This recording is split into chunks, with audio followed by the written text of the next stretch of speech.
Magandang gabi, Boss Pao. Ako si Renato. Lumaki ako sa isang maliit na baryo sa Sariaya, Quezon. Isang payapang bayan, malapit sa dagat at kabundukan. Kilala sa malalawak na nyugan at matatamis na kakanin. Bata pa lang ako, Boss Pao. Mahilig na akong maglakad-lakad sa tabing dagat tuwing hapon.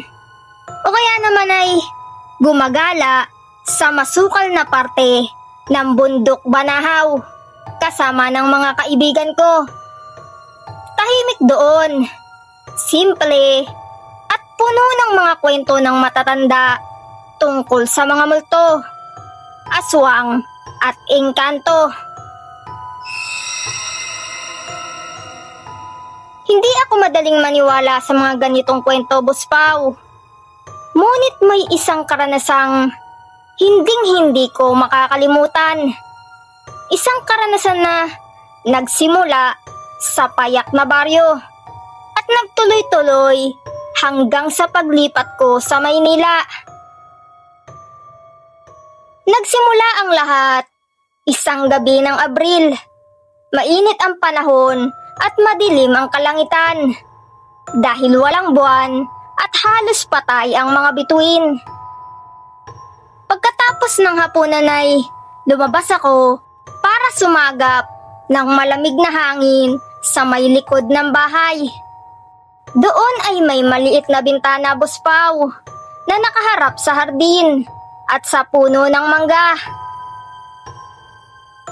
Habang nakatingin ako sa labas, nakita ko ang sarili ko, Boss Pao. Nakatayo ako sa ilalim ng puno ng mangga. Nakatingala sa akin, pareho ng damit na suot ko noong gabing iyon. Puting t-shirt at lumang pantalon. Ngunit ang katauhan sa labas ay nakangiti, Boss Pao. Isang ngiti na hindi ko alam kung bakit ay nagdulot ng matinding takot sa akin.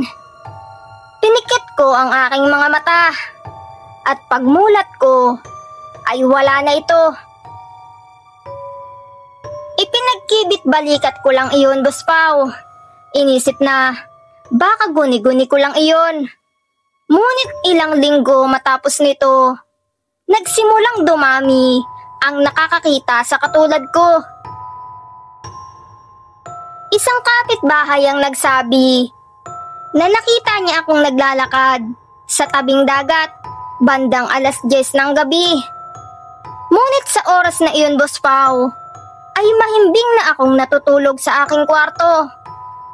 May nagsabi ring nakita nila akong nakaupo sa may plaza, nakatitig sa simbahan ng San Francisco de Assisi Parish. Habang alam nilang nasa bahay lang naman ako. Habang tumatagal ay mas lalo itong lumalapit. Sa bawat salamin sa bahay, Boss Pao, minsan ay nahuhuli kong hindi kasabay ng galaw ko ang refleksyon ko. Minsan ay nakatigil lang ito, nakangiti, habang ako naman ay naglalakad palayo.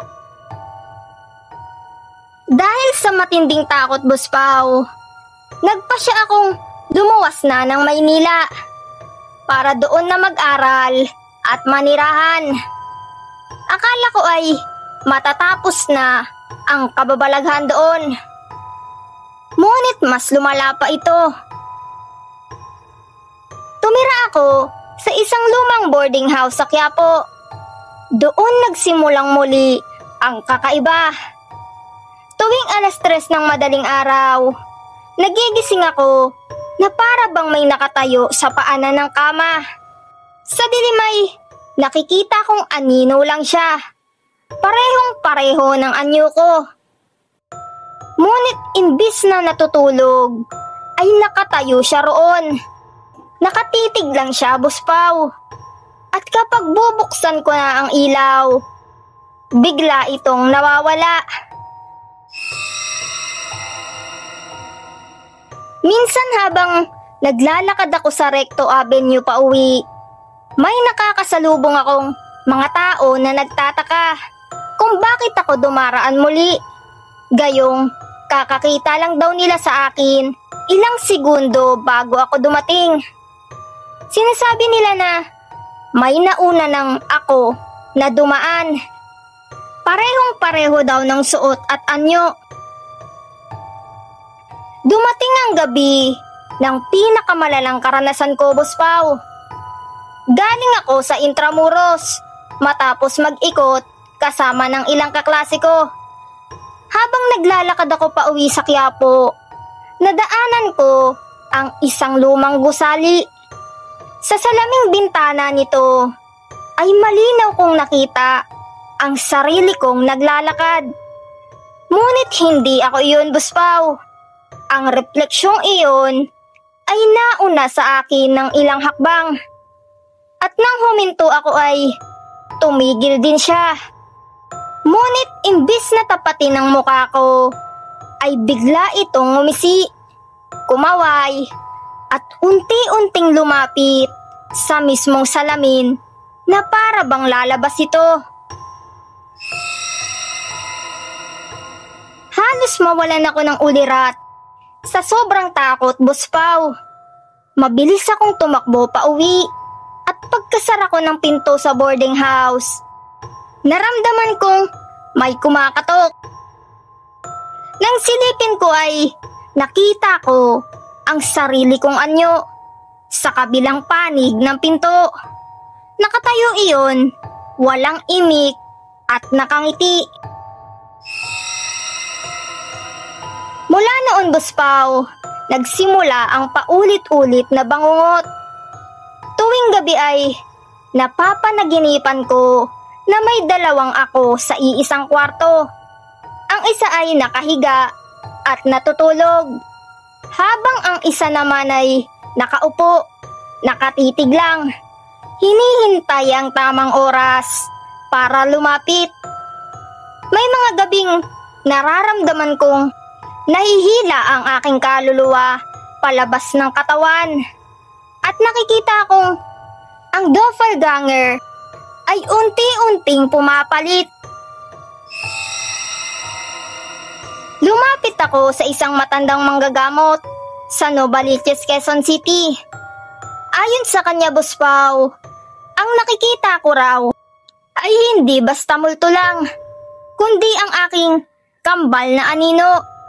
Isang nilalang mula sa kabilang daigdig na ang layunin ay palitan ako. Kapag tuluyan daw itong nagtagumpay, mawawala ako sa mundong ito at siya ang magpapatuloy ng buhay ko. Ngunit bilang isang nilalang na walang kaluluwa, binigyan niya ako ng mga orasyon, asin na dapat ikalat sa paligid ng kama, at mga dasal na dapat ulitin tuwing hating gabi. Ngunit kahit anong gawin ko, Boss Pao, patuloy pa rin siyang nagpapakita. Ang huling gabi ng pagkikita namin ang siyang pinakanakakatakot, Boss Pao. Habang naglalakad ako pa uwi sa Quezon Boulevard, bigla kong nakita ang sarili kong nakatayo sa kabilang kalsada. Pareho kaming huminto, pareho kaming huminga ng sabay. Ngunit ang ngiti niya ay mas malapad at mas nakakatakot. At nang dahan-dahan siyang tumawid papalapit sa akin, naramdaman ko ang bigat na parang hinihigop ang aking kaluluwa. Hindi ko alam kung paano ako nakatakas. Ang huling naalala ko ay ang pagdungaw ng mga ilaw ng jeepney, ang sigaw ng konduktor, at ang malamig na simoy ng hangin na parang pumunit sa dilim. Nang dumilat ako ay nasa ospital na ako. Sabi ng mga tao, nawalan daw ako ng malay sa gitna ng kalsada. Ngunit hanggang ngayon, Boss Pao, tuwing tumitingin ako sa salamin, hindi ko maiwasang mapansin ang kakaiba. Minsan ay nahuhuli kong hindi kasabay ng kilos ko ang refleksyon ko. Minsan naman, nakatingin lang ito sa akin, hindi gumagalaw, at minsan ay nakangiti. At alam ko rin, Boss Pao, na darating ang araw na baka tuluyan na niya akong palitan.